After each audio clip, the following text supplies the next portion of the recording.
Life doesn't always warn you before it breaks. For me, the fracture happened in the 20 seconds it took to ride an elevator from the lobby to the 7th floor. I walked in thinking about pot roast. I walked out holding a crumpled death sentence in my hand.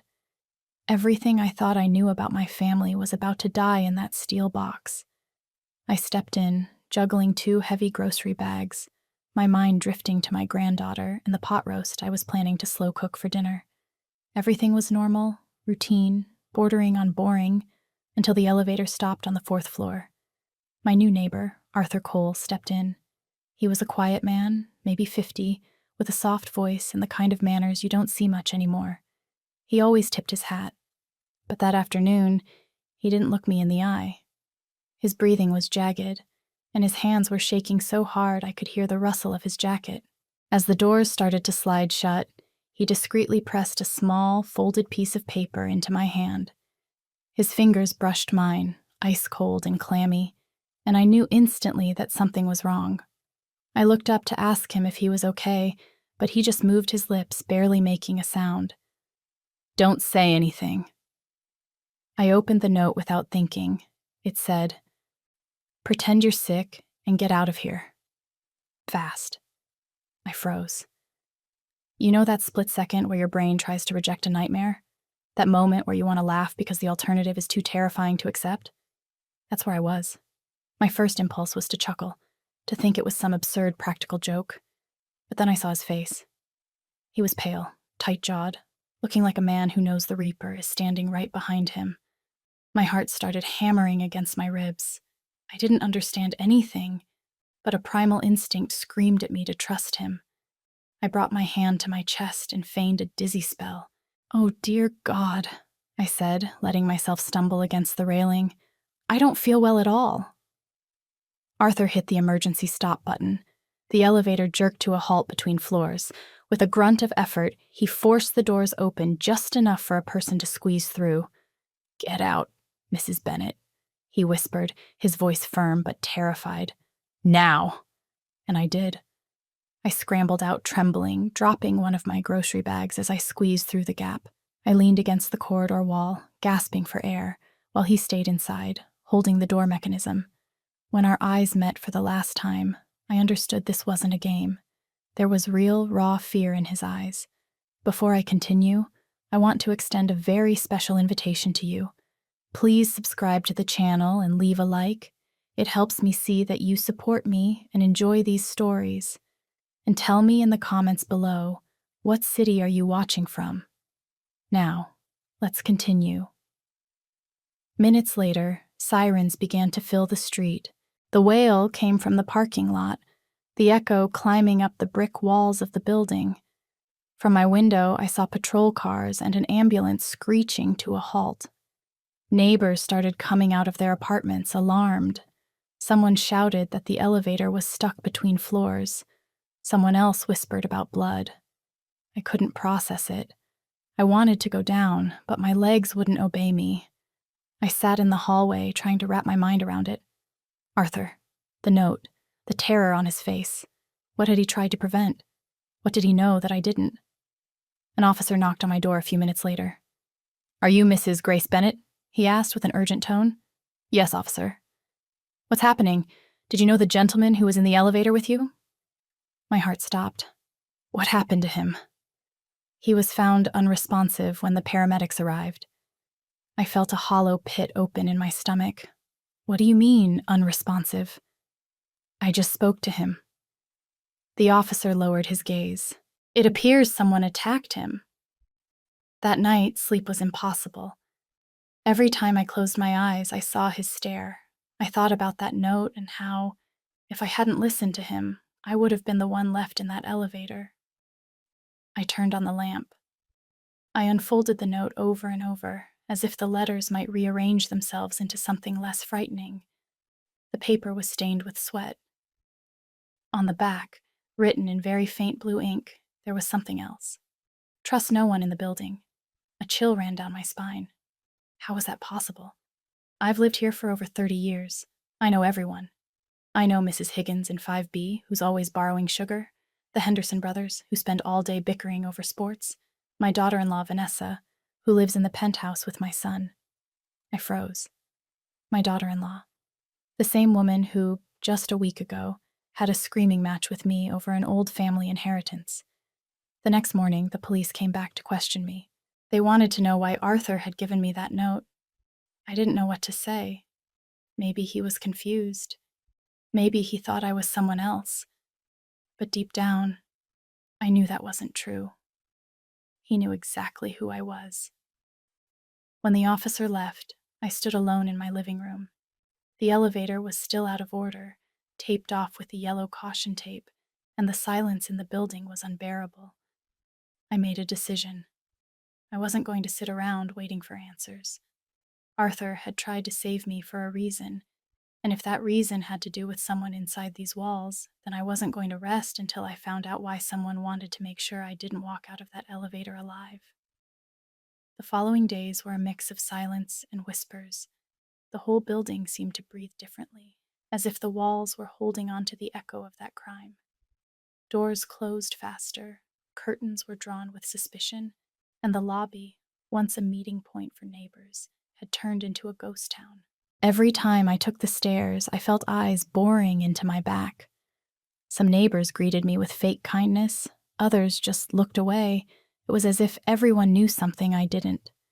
The police had returned several times. They kept asking about my relationship with Arthur. I told them what I remembered. His look, the note, the fear. The lead detective, a man with a tired face, listened intently. "And you say you didn't know him?" he asked. "I barely said hello to him in the hallway." "Interesting," he murmured, checking his notebook, "because we found your name written on a piece of paper inside his apartment." "My name?" I asked, shocked. "Are you sure?" "Grace Bennett, 7th floor. He wrote it next to 2 other names, but the others were crossed out." I didn't know how to respond. The detective watched me for a few more seconds and added, "Do you know if he had enemies?" "No, but it seems I do." Paranoia is a slow poison. It doesn't kill you instantly. It makes you doubt the ground you walk on. Suddenly, the people you've waved at for 30 years aren't neighbors anymore. They're suspects. That night, I tossed and turned. The clock read 2 in the morning when I heard footsteps in the hallway. I got up in silence and pressed my ear against the door. Someone was out there, breathing heavily. My throat went tight. Suddenly, something fell. A small white envelope slid under my door. I waited a few seconds before picking it up. No return address. I opened it with shaking hands. Inside was a folded sheet and a newspaper clipping.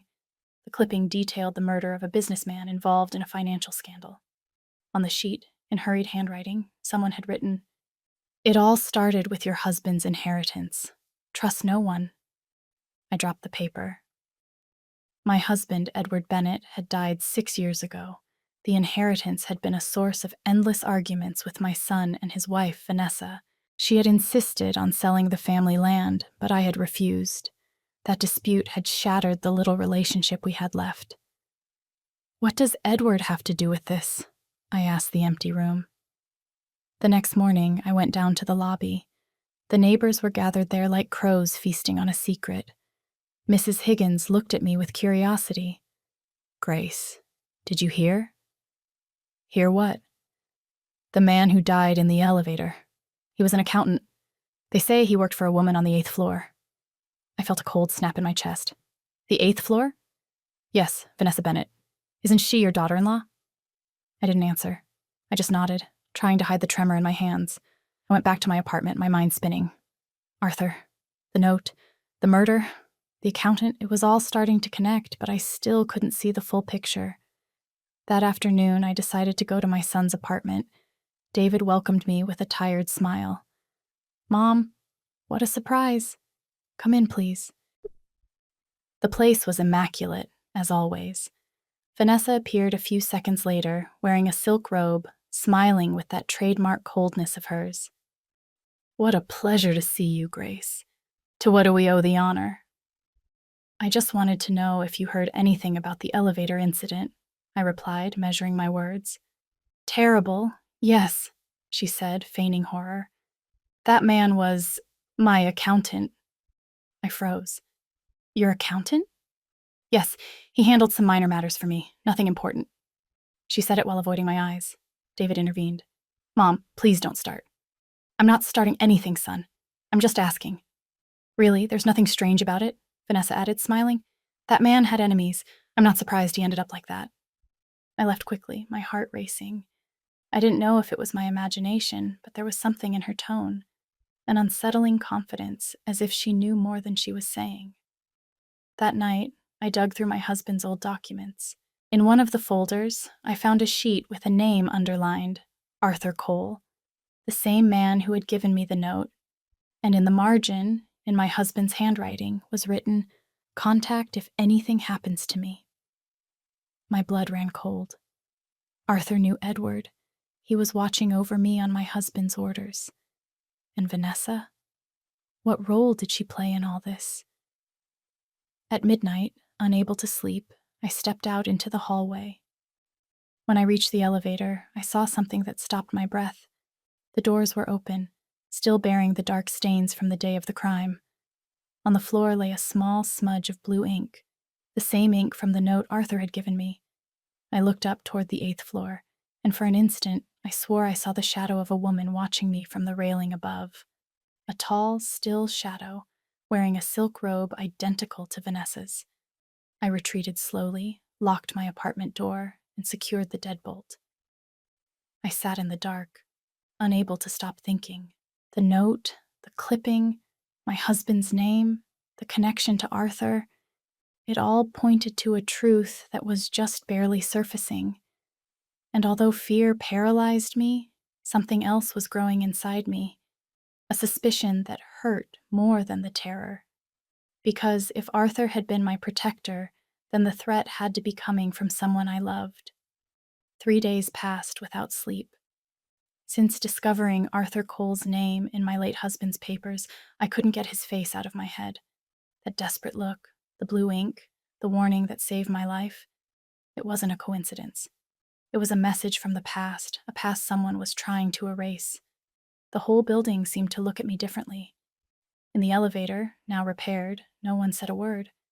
Everyone looked down, pretending they knew nothing, but I watched them. Mrs. Higgins, who spent more time peeking through her peephole. The Henderson brothers, who had suddenly become polite, almost servile. And above all, Vanessa. Every time we crossed paths, she feigned cordiality, but she couldn't hide that nervous glint in her eyes. She knew something. I could feel it. I decided to go to the building's maintenance room, where the security cameras were monitored.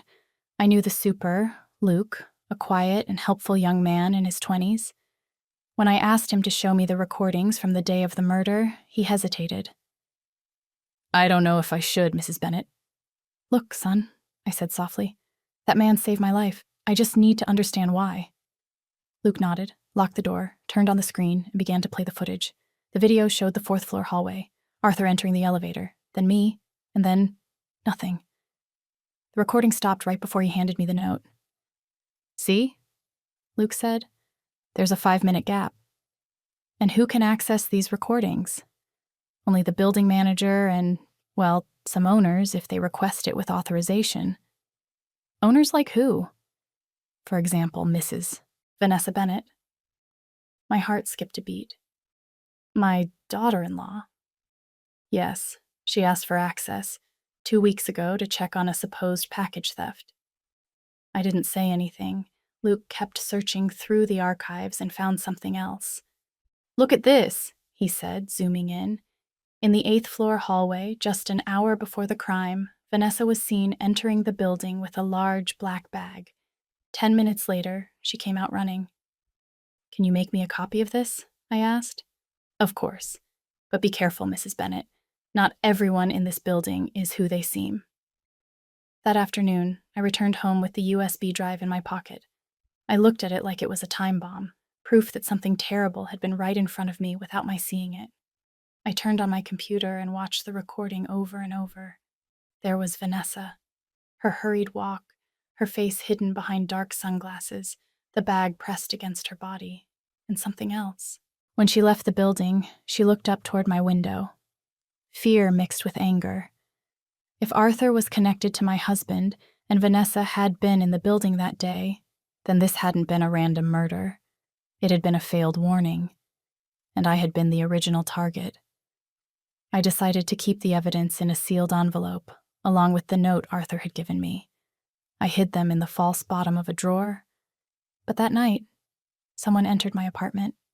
The noise woke me up around 2 a.m. It was a faint sound, almost imperceptible, the creak of the parquet floor in the living room. I got up without turning on the light, barefoot, my heart pounding a mile a minute. From the shadows, I saw a figure move near the desk. I couldn't distinguish who it was, but I saw the silhouette, slender female, and in her hand, something metallic glinted. A key. I hid behind the bedroom door and waited. The shadow opened the drawer, rummaged clumsily, and then left in a hurry. When I dared to look, the envelope was gone. I ran out to the hallway, but no one was there. Only the scent of expensive perfume. The same perfume Vanessa had worn since she married my son. It's a specific kind of heartbreak when the scent of family becomes the scent of danger. That perfume used to mean Sunday dinners. Now it meant betrayal. The next morning I called her. "Vanessa, I need to speak with you," I said calmly. "Now? I'm busy." "It'll be quick. It's about Arthur." There was silence on the other end of the line. "What does that man have to do with me?" she asked, her voice tense. "You tell me." She hung up. That night, fear turned into determination. If someone had stolen the evidence, it meant I was right. It meant someone was afraid of what I knew. And that person didn't just want to cover their tracks. They wanted to silence my voice. I called Luke again. "I need you to copy the entire system, the recordings from the last 3 weeks," I asked. "What's going on, Mrs. Bennett?" "The same thing that happens when the truth starts to come out. The fear changes owners." A few hours later, I received an anonymous text on my cell phone. "Don't look any further. Your curiosity will kill you, just like it did Arthur." The number was blocked. I looked at the screen, my hands shaking. I felt an icy current run through my body. I deleted the message and turned off the phone. I stood looking out the window toward the 8th floor, where the light in Vanessa's apartment was still on. Behind that window, I knew someone was watching me too. Someone who was no longer afraid to get their hands dirty. That night, I decided, if they wanted to silence me, they were going to have to hear me scream first. The truth doesn't arrive all at once. It filters in, slow, like water through a crack, until finally, it soaks everything. And when it's too late to stop it, you realize that what you thought was your life was actually a stage where others were pulling the strings. After the anonymous message, I knew I couldn't trust anyone. Vanessa wouldn't answer my calls. David, my son, still suspected nothing, and Arthur was still dead. But in every corner of this house, something told me his story wasn't over yet. That morning, I went into my husband's library. Since his death, I hadn't stepped foot in there. The air smelled of old paper and wood. On his desk, covered with a layer of dust, were folders with his unmistakable handwriting. I opened them, one by one, until I found a sealed envelope with my name. "Grace, if anything happens to me, find Arthur Cole. He is the only one I trust." I felt a chill. Everything was connected. Edward had known him, maybe even worked with him. But on what? Among the documents, I found a thicker folder labeled with a name I was beginning to hate. Vanessa Bennett. Inside were copies of contracts, wire transfers, and photographs. And there, finally, the truth began to take shape. My husband had discovered, before he died, that Vanessa and her family had used shell companies to siphon money from the family assets. Arthur, who worked as an auditor back then, had been his secret collaborator. When Edward got sick, he wanted to report everything, but he didn't get the chance. He died in a car accident, an accident I was now starting to doubt. Rage coursed through my body like fire. For years, I had believed my husband's death was a blow of destiny, but now I understood that someone had pushed him toward that destiny.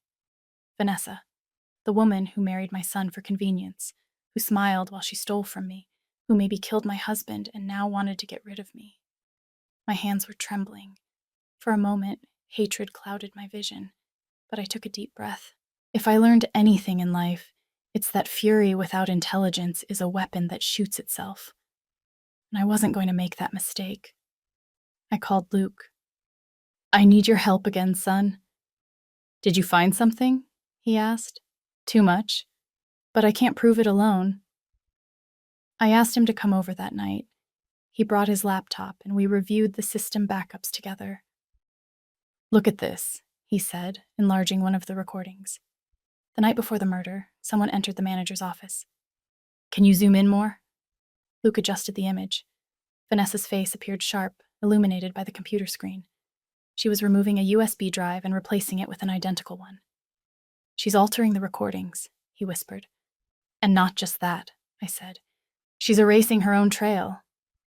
I spent the rest of the night sitting in the living room, lights off, watching the lit window on the 8th floor. Vanessa didn't know yet that I had the proof I needed, and that gave me a small advantage. The problem was David. My son continued to defend her blindly. The next morning, I asked him to meet. "Son, I need you to listen to me without interrupting." "Mom, are we on this again?" "David," I said firmly, "your father didn't die in an accident. I saw him go pale. What are you saying?" "I have proof. Documents. Your wife was involved in fraud, and the man who died in the elevator was part of that web." "Enough! Mom!" he shouted, standing up. "Stop inventing crazy stories." "I'm not inventing anything. She knew Arthur was going to talk. That's why he was killed." "She?" "Yes. You're delusional." He looked at me with fury, but deep down, I saw something else. Fear. Fear that it might be true. That night, Vanessa called me. "What did you tell David?" she asked, her voice low, contained. "Just the truth." "You should be careful, Grace. People who dig up the past sometimes end up buried with it." Is that a threat?" "No, it's advice." And she hung up. I stood staring at the phone, shaking. It was the first time she had shown her true face. She wasn't bothering to pretend anymore. At midnight, I went down to the mailbox and found an envelope with the same blue ink as the elevator note. Inside, a single phrase. "Don't face her alone. Wait for my signal." My heart skipped a beat. The handwriting was Arthur's. Was it possible? Could he be alive? I ran upstairs, clutching the envelope to my chest. If Arthur had survived, it meant everything could still change. And if not, someone was following his plan for him. That night, I didn't sleep. The fear wasn't fear anymore. It was fuel. The pain had turned into strategy, and for the first time in a long time, I stopped being the victim. I took my husband's documents, Luke's recordings, and the note. I put it all in a red folder and wrote a phrase on the cover. The truth isn't hidden. It's awaited. I stored the folder in a safe place. I knew Vanessa wouldn't stay still. I knew she would come for me, and when she did, I was going to be waiting. When a woman has been betrayed too many times, she learns to smile even while she digs the trap. And I had spent a lifetime learning. The letter with Arthur's handwriting gave me the push I needed. Don't face her alone. Wait for my signal. That was the phrase that kept me standing. I didn't know if it came from him or someone following his trail, but the message was clear. I shouldn't rush. I spent the next few days planning. It had to be done calmly, without raising suspicions, because if there was one thing Vanessa excelled at, it was the ability to fake it. She knew how to manipulate. She knew how to lie. And above all, she knew how to hide fear. I decided to organize a family dinner. It was something I hadn't done since before Edward died. I called David with the sweetest voice I could fake. "Son, we haven't had dinner together in a long time. I'd like to invite you both." "Are you sure, Mom? Vanessa doesn't know if..." "Tell her it'll be a quiet dinner, just family." "Okay, I'll tell her." When I hung up, I took a deep breath. Quiet, I thought. That is exactly what it won't be. Before we go on, tell me in the comments what you think of this story so far and what you would do in my place. Don't click away because what comes next will give you goosebumps. Now, let's continue. That night, I sat at the head of the table and observed every detail. White tablecloth, clean glasses, lit candles. Nothing should look out of the ordinary. But under the tablecloth, in a black folder, rested the evidence. The documents my husband had saved, the photos, the recordings, and the copies Luke had recovered from the system. When I heard the doorbell, my heart jumped. David entered first, smiling. Behind him, Vanessa, in a red dress and that calculated look that always reminded me of a cat watching its prey. "How lovely, Grace," she said, running her fingers over the china. "I didn't know you still had the energy to celebrate anything." "There's always something to celebrate, dear," I replied, "especially when the masks start to fall off." She smiled, not understanding. Yet. The special guest arrived a few minutes later. "Luke." "And who is this?" Vanessa asked, her tone annoyed. "A friend of the family," I said. "He's helped me a lot lately." Luke greeted them politely and sat next to me. The air was thick. David tried to break the ice with small talk, but you could cut the tension with a knife. We began to eat. Between bites and glances, I waited for the right moment. When Vanessa poured the wine, I saw her hands tremble slightly. It was a minimal sign, but for me, it was enough. She knew something was wrong. Maybe she sensed she no longer controlled the board. "David," I said aloud, faking a smile, "do you remember the man from the elevator?" He nodded, uncomfortable. "Why do you mention him?" "Because I've found out something interesting." I pulled the black folder from under the table and placed it on the white cloth. Vanessa went pale. "What is that?" she asked. "The truth," I answered. Luke opened his laptop and projected an image onto the wall. One of the recovered recordings. In it, Vanessa was clearly seen entering the maintenance room, swapping a USB drive. David stood up abruptly. "What does this mean?" "That someone," I replied, "erased the recordings that could prove who killed Arthur Cole." Vanessa tried to maintain her composure. "I don't know what you're talking about." "Of course you do," I said firmly. "Arthur worked with Edward, and when your father-in-law discovered your frauds, you silenced him." Silence fell like a hammer blow. David put his hands to his head. "Vanessa, tell me it's not true." "Of course not!" she screamed. "That recording is fake!" Luke looked at her without blinking. "It could be, if I didn't also have the financial files you modified and the transfers in your name." Vanessa lost her color. She tried to stand up, but David stopped her. "What did you do, Vanessa?" She didn't answer. She just started crying, covering her face with her hands. I watched her in silence. I felt no relief or triumph, only a deep sadness. I had loved this woman like a daughter, and she had given me poison in return. But justice, however late, arrives. The living room phone rang suddenly. Luke answered and passed it to me. "For you, Mrs. Bennett." On the other end, an unknown voice said, "It's done. The file has been delivered. She won't leave the country." I hung up without a word. Vanessa looked at me, terrified. "What did you do?" "Nothing you don't deserve," I replied. "I just returned the favor you gave me in the elevator." David, in shock, collapsed into his chair. Vanessa began screaming at him that it was all a lie, that I was manipulating her, that she would lose everything. But he wasn't listening to her anymore. He just repeated, "You killed him. You killed him." She crumbled, sobbing, and in that moment, I knew it was over. That night, when the officers took her away, the whole building came out into the hallway. No one said anything. They just watched as the woman in the red dress was led down the stairs in handcuffs. Luke approached me and asked, "Did you do the right thing, Mrs. Bennett?" "No," I replied. "I did the necessary thing." When they closed the door and silence returned, I looked up at the ceiling, at the cameras, and whispered, "Thank you, Arthur." Because although I never saw him again, I understood that he was the first domino in a plan that started long before I knew it. 3 days passed since the night of the dinner. 3 days in which I didn't sleep, didn't eat, and barely spoke to anyone. The building, once full of murmurs, now seemed to breathe in silence. No one mentioned Vanessa's name. No one dared, but her shadow was still there, floating in the air like a perfume that refuses to fade. David didn't come back home. I understood. He needed time to digest that the woman he had shared a decade with was capable of so much.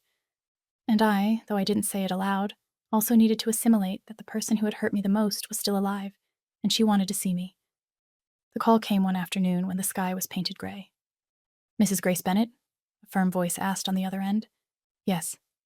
Inmate Vanessa Bennett is requesting to see you. She is in custody. Do you accept?"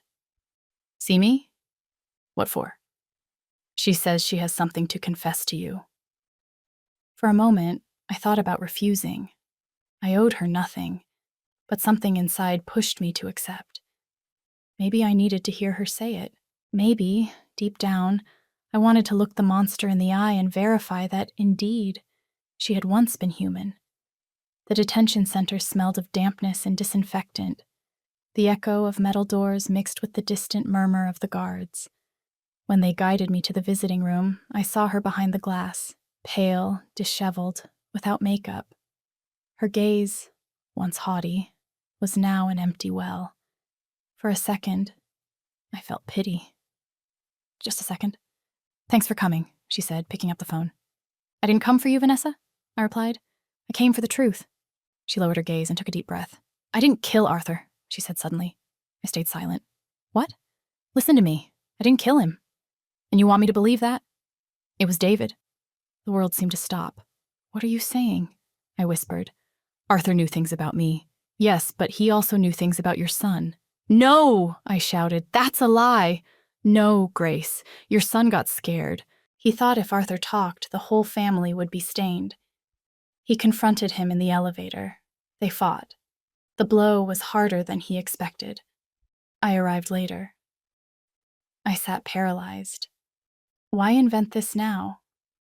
"Because it doesn't suit me to die alone," she replied, looking at me with an icy glint in her eyes. The guard knocked on the door, but I asked for a few more minutes. I needed to understand if what I had just heard was another lie or the missing piece of the puzzle. Vanessa continued, her voice almost trembling. "I tried to cover for him. I erased the recordings. I manipulated the files. But it was all for him, Grace, not for me. And why confess now? Because he won't hesitate to sink you too. I know him. He's weak. He won't handle the guilt." I stared at her face. There were no tears, no remorse, just an unsettling calm. The calm of someone who knows her last card can still cause havoc. "Why did you summon me, Vanessa?" I asked finally. "Because I want a deal," she said. "If you help me get out, I promise to give you something your husband left before he died." "What are you talking about?" "A recording. Edward knew something was going to happen, and he left it with me." "A recording?" "Yes, but if I don't get out of here, no one will ever see it." I looked at her in silence.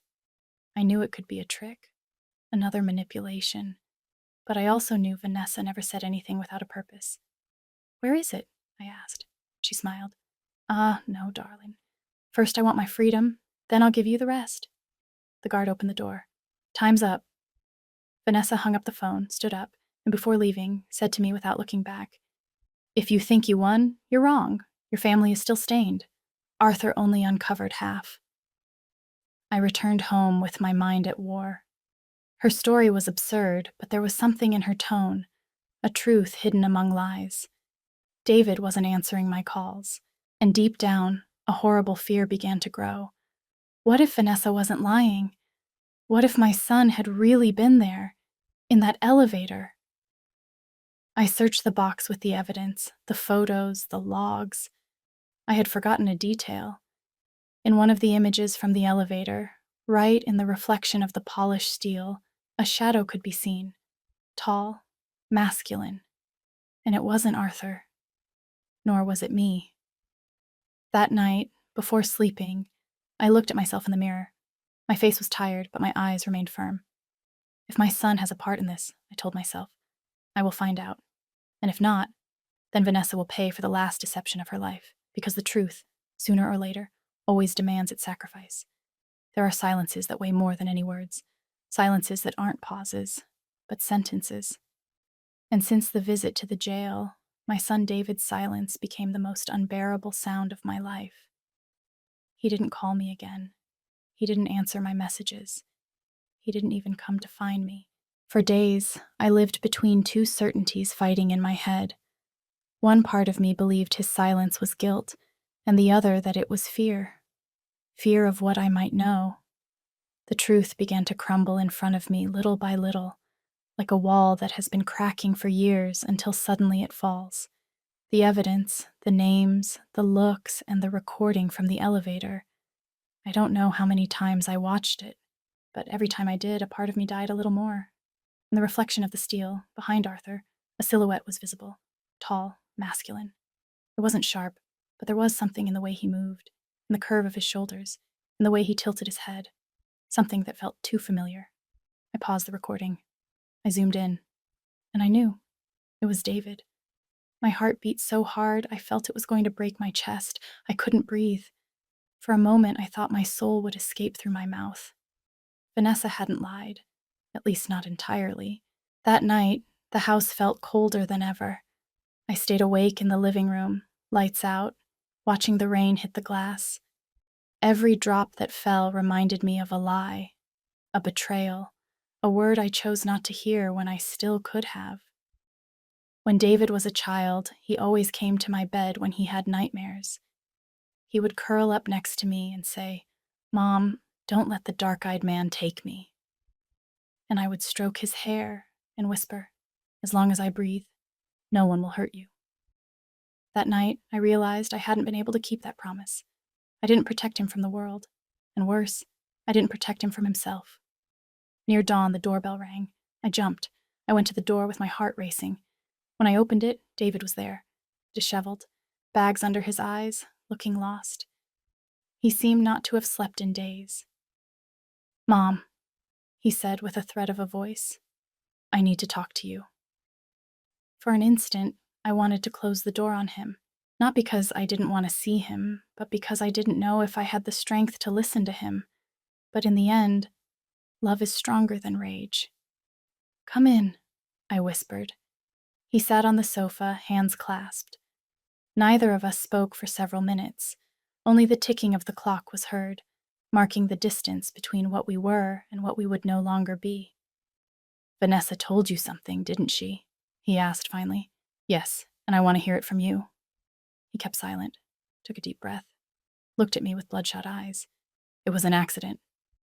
That phrase, so short, destroyed me. I sank into the chair. I wanted to believe I had heard it wrong, but no. David put his hands to his face. "Arthur came looking for me," he said between sobs. "He told me he had proof, that he was going to reveal everything Vanessa was doing, that if I didn't cooperate, he was going to ruin my career, my name, everything." "And what did you do?" I went to confront him. He recounted that he waited for him in the elevator, that they argued, that Arthur told him he had information that could sink us all. I was furious, Mom. I didn't know what to do. "And then?" I asked, barely containing the tears. "He pushed me, and I pushed him back. He hit his head, he fell, he didn't move." His voice broke. I listened, paralyzed, as if it weren't my son speaking, as if suddenly I were facing a stranger. "I called Vanessa," he continued. "She came right away. She screamed at me. She told me to calm down, that she would handle it." "And what did she do?" "She made me leave, said she would take care of everything, that no one should know." I closed my eyes. I remembered the dark stains on the elevator floor. Arthur's note, the fear in his gaze, the metallic reflection, the shadow behind. It all fit. "And why didn't you tell me sooner?" I asked, my voice trembling. "Because I was scared, Mom. Scared of losing you." "You already lost me, son." The words came out without thought, and they hurt me as much as they hurt him. David collapsed on the sofa, weeping. I looked at him, not knowing whether to hug him or scream at him. I had in front of me the boy who was once my pride, my reason for living, and at the same time, the man who had destroyed the little faith I had left. Dawn began to dye the room a sad color. We sat in silence for a long time. Only the sound of his crying filled the air, Finally, he said something that disarmed me. I don't know if God can forgive me, but I want you to. I stared at him. He was waiting for an answer, but I didn't give it right away. Forgiveness. What a big word. Easy to say when nothing has been lost. But when everything has been lost, it weighs like a stone in the chest. I can't promise you that, I said, but I can try. He stood up and hugged me. I felt his body trembling against mine, like when he was little and had a fever. For an instant, I was his mother again. Just his mother. No judgments, no rage, no fear, but in some corner of my soul, a voice whispered that love shouldn't blind me again. Because if I truly loved him, I had to let him face what he did. We separated in silence. Vanessa manipulated you, I said, but that doesn't absolve you. I know, he whispered, and that's why I'm going to turn myself in. What? I already spoke to a lawyer. I want to confess. I can't keep living with this. My legs shook. Don't do it. I have to, Mom. You taught me that mistakes aren't hidden. They're faced, not like this. There's no other way. His eyes were full of tears, but also of a peace I hadn't seen in years. And I understood that I couldn't stop him anymore. That night, after he left, the house fell silent again. A new silence, different. It wasn't the silence of guilt or sadness. It was the silence before the final judgment. I sat in front of Edward's portrait. I spoke to him softly, as if he could hear me. Old man, he's going to turn himself in. Says he wants to do it for dignity. In the gloom, Edward's face seemed to look at me with a mix of compassion and serenity. I closed my eyes and, for an instant, felt his voice. Don't destroy your son, Grace. Let him save himself through his own guilt. I cried. I cried with all my soul, because I understood that a mother's love isn't measured by how much she protects, but by how much she lets go. The next morning, the phone rang. It was the case detective. Mrs. Bennett, we found something you should hear. I went to the precinct. In a small room, they showed me a recording recovered from Vanessa's archive. When they played it, Edward's voice filled the room. If you are listening to this, Grace, it is because everything went wrong. Vanessa is not what she appears, but if something happens to me, do not seek revenge. Take care of David. He isn't bad. He is blind. Do not let hate sink him deeper than he already is. If you ever have to choose between the truth and your son, choose to save his soul. I covered my mouth to keep from screaming. Tears blurred my vision. Edward had known. He had seen the storm coming and still tried to save us all. I returned home with my soul in pieces. At the door, David was waiting for me, eyes puffy, looking resigned. I decided, Mom, he said. I'm going to turn myself in. I can't keep running. I don't want my life to be another lie. We hugged in silence. I felt his heart beating against mine, desperate, and I knew there was no turning back. Whatever you do, I whispered in his ear. Do it with dignity.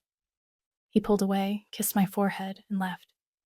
I watched him walk down the hallway without looking back, and in that instant, I understood that sometimes the purest love consists of letting your children pay for their own mistakes.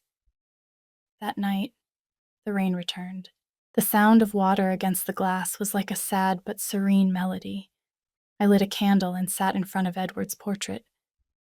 I took care of him, old man, I said, just like you asked. But I also let him go. The flame flickered softly, as if answering me, and then I understood it all. Redemption doesn't always come with glory or absolution. Sometimes it arrives in silence, in the form of surrender, in the acceptance that no one escapes their own shadow. I got up, opened the window, and let the fresh dawn air in. I breathed deep. For the first time in a long time, I felt peace, because I understood that forgiveness doesn't erase the pain, but it allows you to live without being consumed by it. And that night, while the city slept, I realized that I too was ready to start over. They say the truth always arrives late, but what no one tells you is what to do when it finally arrives. Because when the truth knocks on the door, it doesn't bring relief, it brings consequences. The morning after David turned himself in, I woke up with a strange sensation. It wasn't sadness or relief. It was as if, for the first time in years, my soul had room to breathe. However, the peace was incomplete, because I still needed to understand what had really happened in that elevator, why Arthur had left me that note, and why, even after death, I still felt he was protecting me. That afternoon, while organizing Edward's desk, I found a small metal keychain with the name Cole engraved on the back. It was so simple that at first I didn't give it importance, but something inside made me turn it over. On the inside part, there was a tiny slot. I inserted a needle, and a hidden cover popped open. Inside, a memory card. I plugged it into the computer. There was a single file, nameless. I clicked it. The screen filled with a blurry recording taken with a security camera. My husband, Edward, appeared sitting in his office. Next to him, a younger man, about 40, with a sparse beard and tired eyes. It was Arthur Cole. "Edward, if something happens to me, I want this recording to reach my wife. She must know the truth." "Arthur, are you sure, Mr. Bennett? If this comes to light, your daughter-in-law won't be the only one implicated." "I know, Arthur, but I can't keep quiet anymore. Vanessa isn't alone. There is someone else." "Who?" Edward sighed. "My son." I covered my mouth. My heart hit me so hard I had to sit down. I kept watching. David signed documents without knowing what he was doing. She used him, but if this continues, it will end up ruining his life. If you can protect Grace and him, do it. "I'll do what I can, Edward. But if something happens to you, they'll know it was her. And if I die, tell Grace it wasn't an accident." The video cut out. I sat staring at the screen for several minutes, unable to move. Arthur had been my husband's guardian, and later, mine. He knew what was about to happen, and he left me that note not only to save me from Vanessa, but also from my own son. That night, I went back to the elevator. I needed to look at that place one last time. The manager let me pass, although they had already sealed it. The hallway was empty. The lights flickered with a soft hum. The elevator remained closed, but the stains on the floor still marked the spot like a scar. I knelt in front of the door and rested my forehead against the cold metal. "Thank you, Arthur," I whispered, because now I understood everything. 10 minutes after he handed me the note, when I ran out of there pretending to be sick, he didn't go down alone. I replayed the scene in my mind as if it were happening again. The elevator closed. Arthur stayed inside. David, nervous, was waiting for him downstairs. They argued. Arthur tried to protect me and warn him. David, blinded by fear, pushed him. Arthur fell, and when Vanessa arrived, it was too late. She took advantage of the tragedy to erase evidence, manipulate recordings, eliminate traces, and all that time, I, blinded by rage, hated her without knowing that deep down, she had only covered up my own son's sin. The next day dawned with a gray sky. I received a call from the district attorney. "Mrs. Bennett, your son confessed partially. He said it was an accident, that there was no intent." "And what will happen to him?" "The judge will decide, but his statements helped clarify the corruption network. Thanks to you, the case will be closed with justice." I hung up without saying anything. Justice. What an empty word when everything has already been lost. The following weeks were a parade of journalists, lawyers, and curious neighbors, the building filled with rumors. Some said there was a curse, others that the old lady on the 7th floor, me, was a vengeful witch. I learned not to listen. People always seek entertainment in others' pain. But one morning, upon going down to the mailbox, I found an envelope with no return address. Inside was a single sheet. "Thank you for believing in me until the end. AC." I couldn't help but smile. It was his handwriting, shaky, hurried, but unmistakable. I didn't know if he had left it before dying, or if someone had put it there in his name. But deep down, it didn't matter. It was the closure I needed. In time, David was sentenced to a reduced term. The judge considered there was no intent to kill. I attended the trial every day, sitting in the back row. Not to judge him, but to accompany him. even though he didn't always dare to look at me. During his final statement, he said something that made me cry. I don't ask for clemency. I just want my mother to know that everything I am, the good and the bad, I learned from her. And for the first time in months, I smiled, because amidst so much pain, those words were my redemption. When he got out of prison, 2 years later, he came to see me. He had aged, but his eyes had a new light, humble. We hugged for a long time. We didn't talk about the past. It wasn't necessary anymore.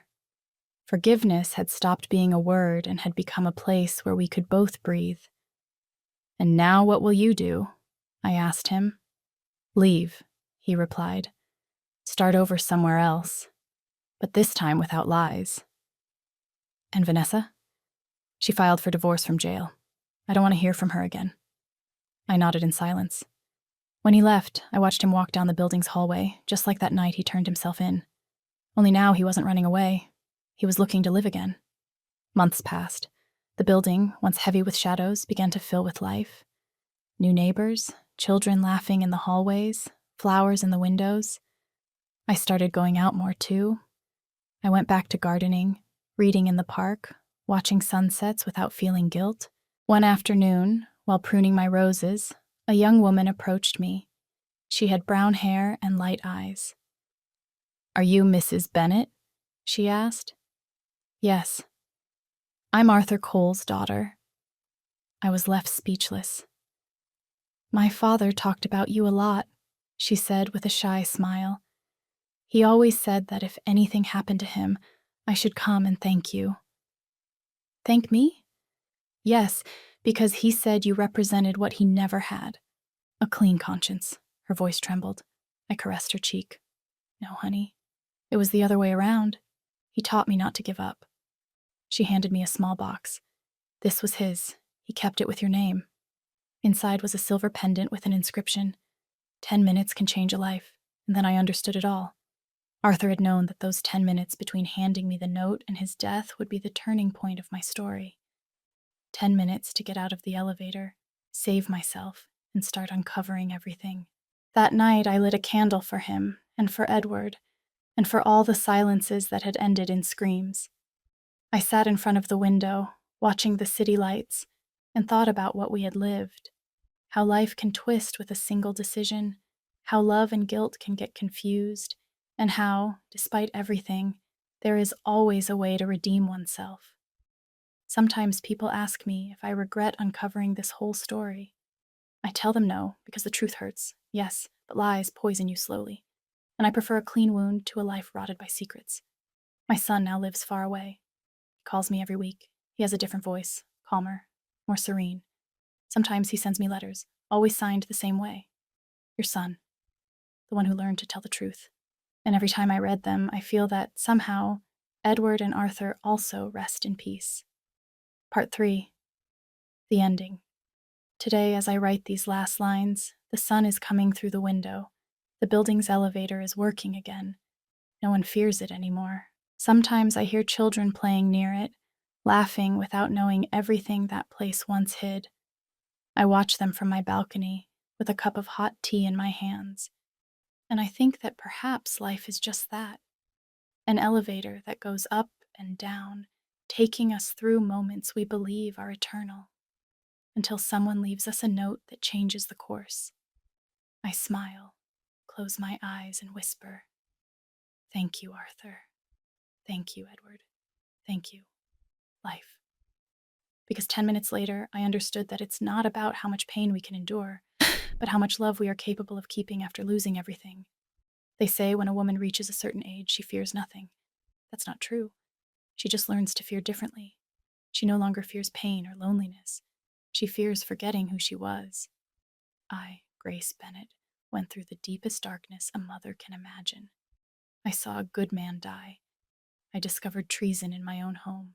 And I understood that love, the kind we believe is eternal, can also become a weapon if used wrong. For years, I thought life had taken too much from me, but now I know it was actually giving me back the essentials. The truth, even if it hurts. Freedom, even if it's late. And peace, even if it arrives in silence. Forgiveness doesn't mean forgetting. It means remembering without the memory destroying you. And when you achieve that, when you can look back without resentment, then finally, life smiles back at you. Sometimes I wake up in the early hours and stare at the window. The building sleeps. The elevator lights blink softly, and I think that somewhere, Arthur and Edward are still watching over me. Maybe they're smiling too, knowing their sacrifice wasn't in vain. My son David now lives far away. We write letters every week. There are no reproaches, just simple, human, sincere words. Because we both learned that the truth, however cruel, unites more than any well-told lie. And if I can leave you with one thing today, to you who are listening to my story, it is this lesson. Don't let fear silence you. Don't let the guilt of others steal your voice. And above all, don't confuse love with obedience. True love never forces you to give up on yourself. Sometimes a note, a gesture, or a simple "pretend you're sick" is enough to change the course of a whole life. And although the past cannot be rewritten, you can learn to tell it without tears. And now, before I say goodbye, I want to give you a very special invitation. Subscribe to the channel if you haven't yet, and leave a like if this story touched your heart. It helps me see that you are with me, that you are listening, and that I don't walk alone on this journey of memories and scars. And please, comment down below which city you are watching us from. I would love to read you, to know where your voice comes from. Because every story, every comment, is proof that there are still people who feel, who cry, and who believe in the strength of the truth. I am Grace Bennett, and this was my story, a story of pain, redemption, and true love. Thank you for listening. Thank you for staying until the end. And remember, the truth may take time, but it always arrives.